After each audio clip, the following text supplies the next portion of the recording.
Vamos a ver, entonces ahora, ¿cuáles son las características cuando el patólogo tiene que observar la muestra en el corte histológico coloreada con hematoxina y eosina en un primer momento? Después se pueden usar algunos tipos de marcadores que tienen que tener en cuenta y que ustedes como clínicos van a tener que tener en cuenta para saber si esa neoplasia tiene un pronóstico benigno o maligno. Una de las características en general son las características de diferenciación o desdiferenciación o anaplasia. Cuando me refiero a anaplasia, la anaplasia imaginemos que es como una escala, ¿sí? Cuando una célula es transformada, decíamos que su genoma era transformado dentro de la patogenia. Tengo una célula en estado normal, en equilibrio con el organismo, es afectada por un agente etiológico que puede ser extrínseco o intrínseco. Después veremos cuáles. Esa célula modifica su genoma, por lo tanto, el blanco celular afectado en este caso es el núcleo y el mecanismo celular es la replicación, ¿sí?, de ese genoma. Cuando se produce la replicación, se produce una mitosis con una célula que tiene un genoma que ya no es el mismo a la célula precursora de esa mitosis y que es un genoma transformado. Eso va a ser esa mutación en determinados lugares del genoma, ¿sí?, va a hacer que esa célula, que puede llegar a ser una célula somática madura, diferenciada, por ejemplo, no sé, un osteocito, una célula del epitelio superficial, una célula escamosa, podría ser una célula caliciforme, podría ser una célula glandular, de una glándula mamaria, por ejemplo. Cualquier tipo celular puede llegar a producir, puede llegar a desencadenar una neoplasia, ¿sí? Las gametas también, después veremos cómo. En ese caso, esa célula empieza a tener características, ese clon celular empieza a tener características morfológicas y de replicación y de diferenciación que se parecen mucho a las células embrionarias. O sea, que yo tengo una célula diferenciada, por ejemplo, una célula epitelial de una glándula, ¿sí?, de la glándula mamaria. Esa célula empieza a tener, ¿sí?, características embrionarias, pero no es una célula embrionaria, es una célula transformada. Esa célula va a empezar a tener muchas mitosis, ¿sí? Por lo tanto, al haberse afectado su genoma y su ADN y al empezar a reproducirse cada vez más, o sea, tener cada vez más y mitosis, el objetivo de esa célula es reproducirse, por lo tanto, lo que va a estar en mayor actividad en ese momento, en esa célula, no va a ser ya la función que cumplía, por ejemplo, como célula productora de leche en una glándula mamaria, sino que en este momento lo que busca esa célula es replicarse. Por lo tanto, va a tener un núcleo muy aumentado de tamaño. Una de las características que tiene una célula que tiene anaplasia, que quiere decir que está transformada genéticamente, es que cambia su relación núcleo-citoplasma. Llega a tener una relación núcleo-citoplasma de 1:1, cuando lo normal podría ser en una célula epitelial 1:5, 1:8, ¿sí? Depende del tipo de célula y la función. Bien. Otra de las características que tiene es que al dividirse y al producir tantas mitosis rápidamente, esas células empiezan a ser diferentes, empiezan a adquirir diferentes formas. Eso se llama pleomorfismo. También van a tener diferente tamaño. Eso se llama anisocitosis. Aniso de diferente, citosis de tamaño celular. Sí, con C, anisocitosis.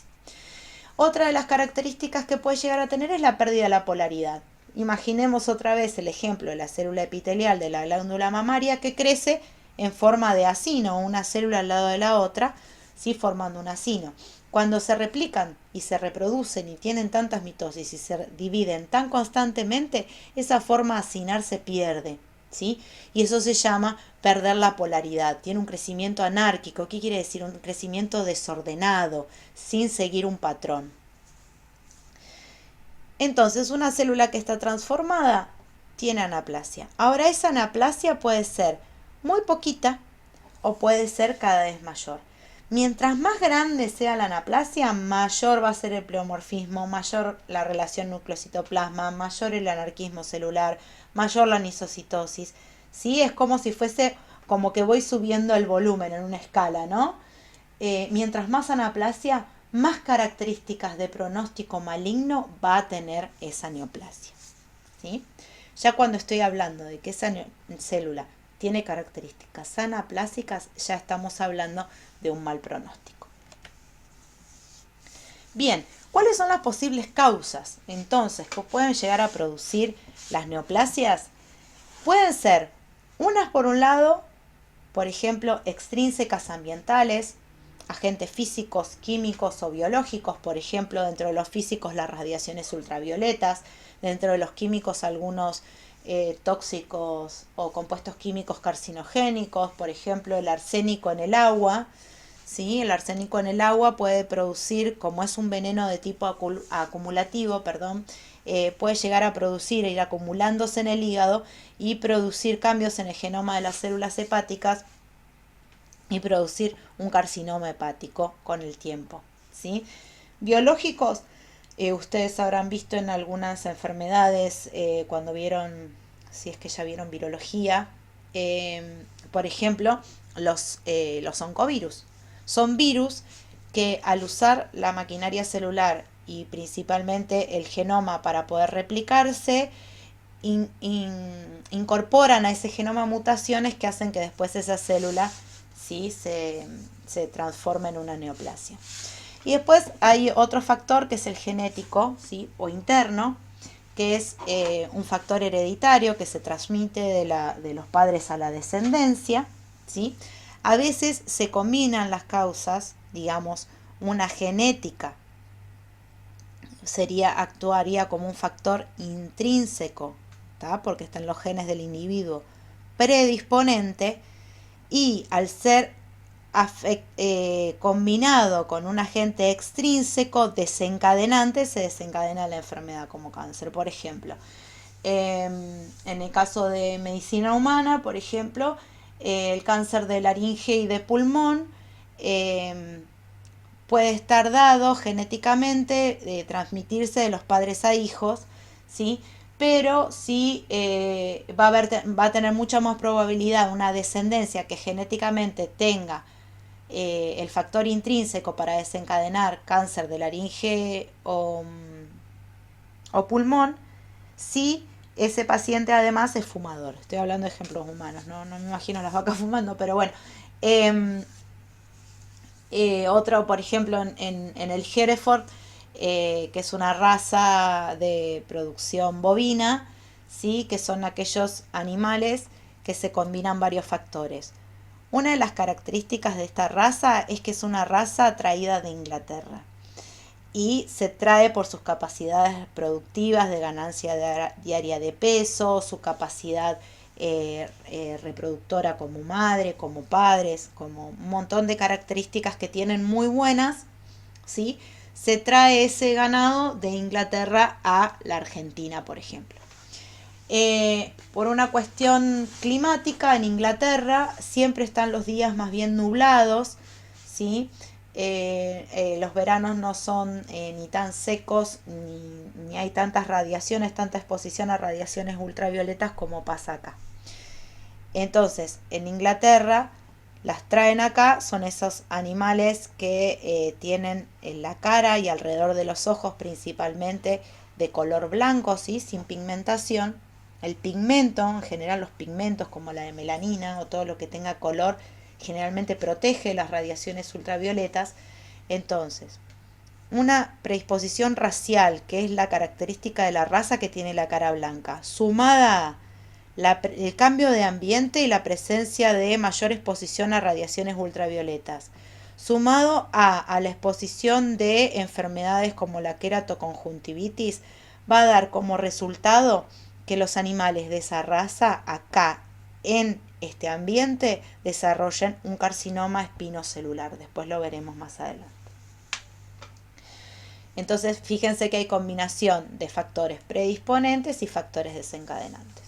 Y otra etiología que se dice que está más estudiado a nivel de humanos es la mutación en gametas. ¿Qué quiere decir? Ninguno de los dos progenitores tienen genética o factor intrínseco predisponente para tener algún tipo de neoplasia. Pero cuando se produce la meiosis para la producción de gametas, ahí se produce una mutación. Y esa mutación va a afectar al individuo que se forme por la fusión de esa gameta mutada con otro tipo de gameta. ¿Sí? Entonces ahí tengo una mutación que no es hereditaria, pero sí que van a ser, digamos, con el individuo. ¿Sí? Es una cuestión que tiene que ver con algún proceso que se haya realizado durante la meiosis, la formación de las gametas.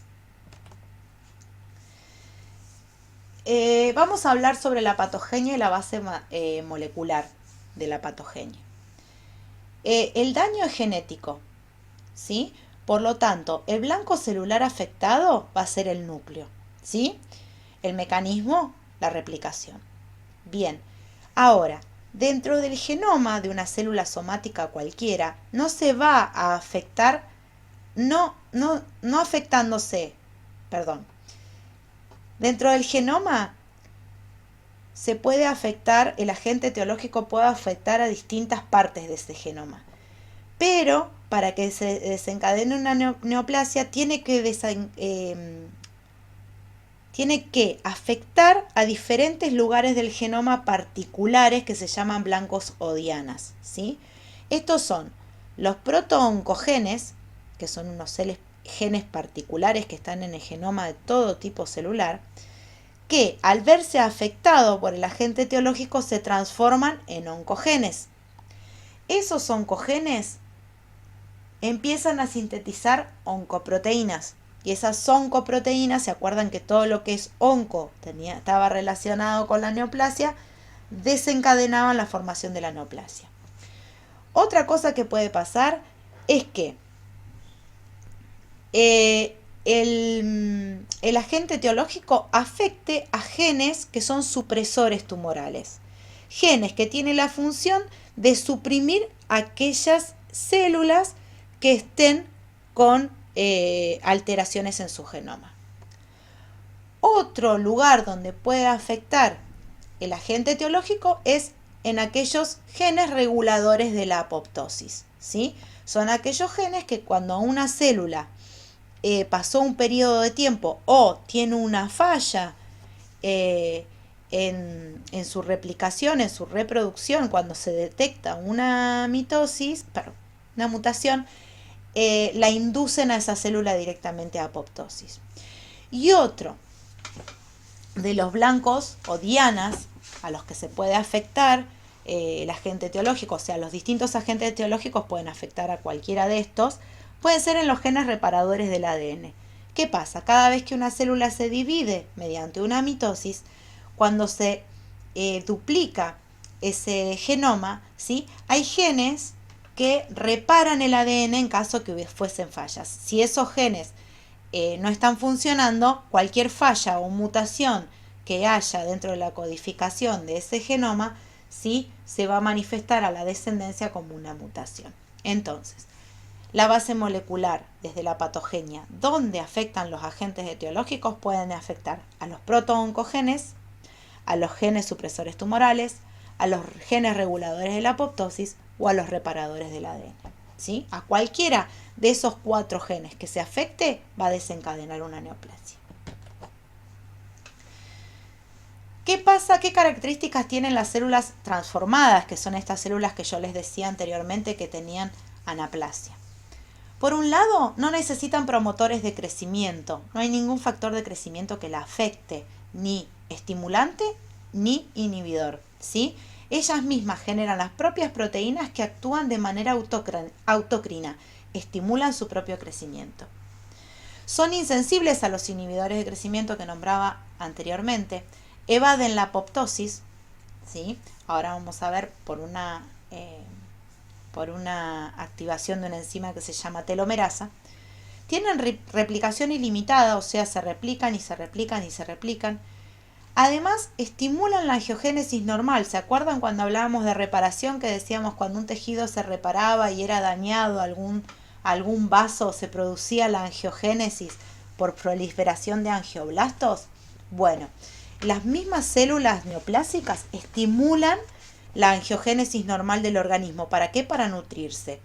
Porque la célula necesita replicarse, necesita crecer, pero además necesita alimentarse. Entonces estimula que el propio huésped haga su propia neovascularización para nutrirla. Y tienen capacidad de invadir y metastatizar. ¿Qué quiere decir? Invadir es meterse en el tejido, como les mostraba la nariz de ese gato que va carcomiendo y se va metiendo en ese tejido y lo va invadiendo, ¿sí? De manera infiltrativa, digamos, o sea, va creciendo para adentro. Y la otra forma que tienen es viajar las células por sangre o por linfa y producir otros focos secundarios en otros órganos, por ejemplo en pulmón, por ejemplo en ganglios, ¿sí? Cada uno de esos focos que se van formando a partir de ese foco primario se llama metástasis. Bien, esta patogenia que yo tengo acá la pueden ver en el libro Robbins. Hay algunas fotocopias del libro Robbins, ¿sí? Yo también les dejé algunos capítulos del Robbins, ¿sí? Es un poco explica paso a paso, gráficamente, cómo se va produciendo una neoplasia, sobre todo una neoplasia de tipo maligna. Se los voy a relatar y explicándoselos de a poco. Entonces, por un lado empezamos en el recuadro de acá arriba sobre, por ejemplo, cuáles son las causas, ¿sí? Tengo una célula normal que es sometida a un agente etiológico o a varios, les dije, predisponentes y desencadenantes. Bien. Podrían ser sustancias químicas, radiaciones o virus. Esa célula normal representa, una vez afectada por el agente etiológico, un daño en el ADN, ¿sí? Esa célula normal tiene mecanismos para reparar ese ADN, por lo tanto esa célula puede reparar normalmente su ADN y volver a ser una célula normal. Ahora, si ese daño en el ADN no es reparado de manera exitosa, hay un fracaso en la reparación del ADN, ¿sí? Se transmiten en el genoma de esas células somáticas afectadas por el agente etiológico mutaciones, ¿sí? Otra cosa que puede pasar, que es lo que está al recuadro al lado derecho, que se suman factores predisponentes, los de acá arriba eran desencadenantes predisponentes. Por ejemplo, mutaciones hereditarias en los genes que influyen en la reparación del ADN o genes que influyen en el crecimiento celular y en la apoptosis, como les decía anteriormente. Eso va a hacer que estas mutaciones del genoma produzcan la activación de oncogenes promotores del crecimiento, la inactivación de genes supresores tumorales, ¿sí? Aquellos genes que deberían inhibir a esas replicaciones de células tumorales, y alteraciones en los genes que regulan la apoptosis. Todo eso, la activación de oncogenes que generaba oncoproteínas, ¿sí? Y la inactivación de genes supresores tumorales me va a producir una proliferación celular no regulada, ¿sí? De la que no tiene regulación, o sea, no puede estar regulada por el organismo, que no es afectada por factores inhibidores o control químico por parte del organismo, ¿sí? Por otro lado, no va a haber apoptosis, ¿sí?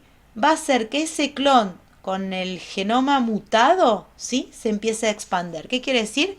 Cada vez hay más células. Esa célula, la primera dio 2, esa 2, 4 y así logarítmicamente. O sea, cada vez más, de manera exponencial, empieza a expandirse ese clon de células mutadas. Ese mismo clon, por un lado, desarrolla angiogénesis. ¿Por qué? porque necesita nutrirse, por lo tanto va a estimular la producción de nuevos vasos sanguíneos para nutrirse. Por otro lado, va a evadir la inmunidad. ¿Por qué? Porque tiene características de una célula somática, o sea, es el genoma de la célula somática con mutaciones. Entonces el organismo en ningún momento reconoce a esa célula como extraña, ¿sí? Y mientras más mitosis ocurren y más mitosis hay, empiezan a haber cada vez más mutaciones adicionales, porque los genes supresores no actúan, porque no hay apoptosis, ¿sí? Y se produce la progresión tumoral.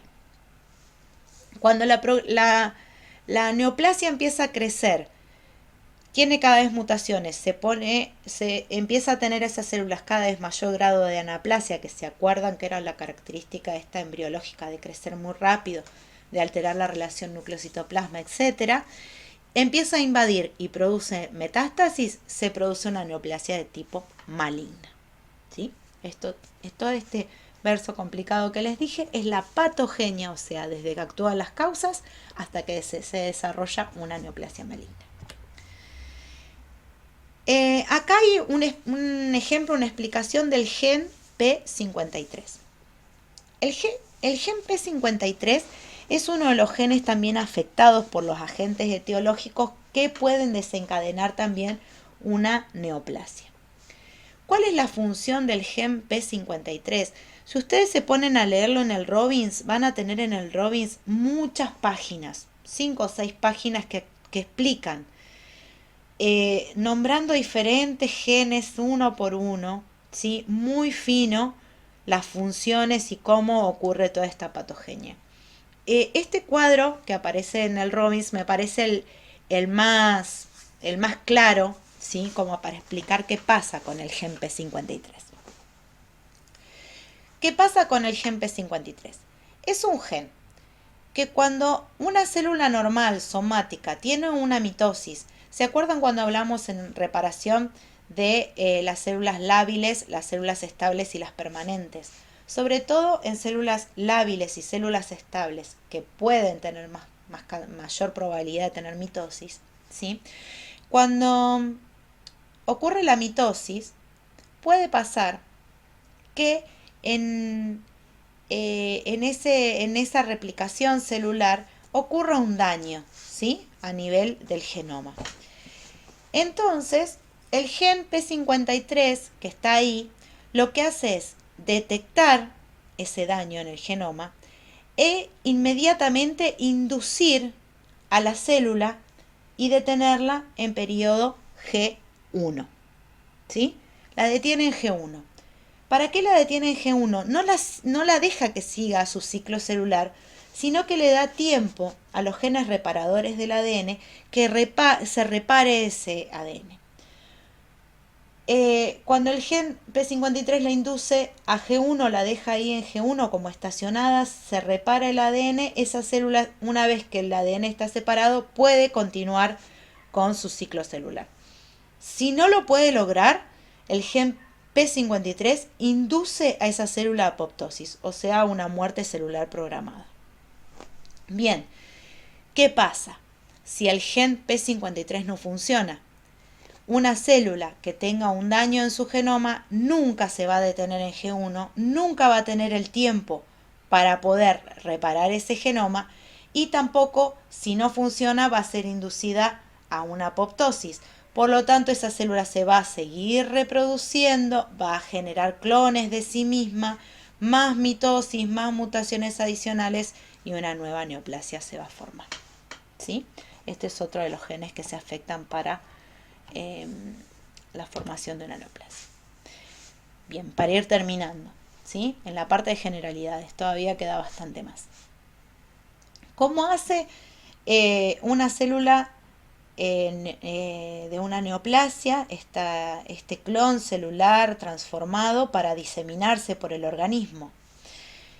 La primera de las características es que tienen carácter infiltrativo. ¿Qué quiere decir? Esas células se van metiendo hacia el interior del tejido. ¿Cómo lo hacen? Liberan enzimas, que son unas quinasas, que van rompiendo y por lo tanto haciendo daño al tejido adyacente, ¿sí?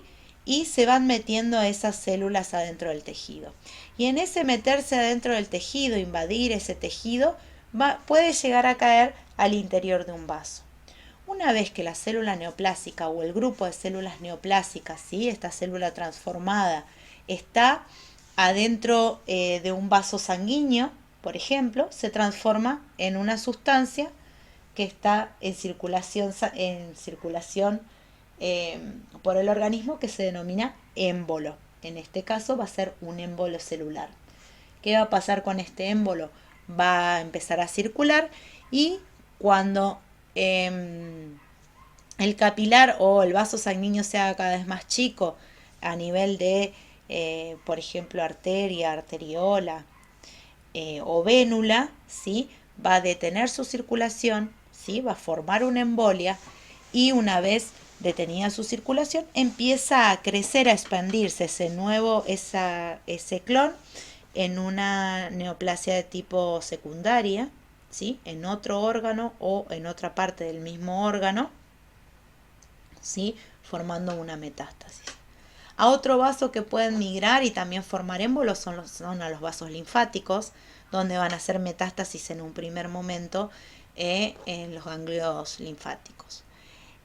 Otra de las vías de diseminación podría ser la denominada siembra en cavidades, que lo pueden leer en el Robbins así, con ese título, o por contacto o proximidad en algunos otros libros, y es cuando, por ejemplo, ocurre una neoplasia en un órgano interno, por ejemplo, un ovario, ¿sí? Un carcinoma de ovario empieza a proliferar y al estar el ovario cercano a, por ejemplo, no sé, el riñón, o a estar cercano el ovario a la vejiga, se produce una metástasis en esos órganos por el contacto de un órgano con el otro.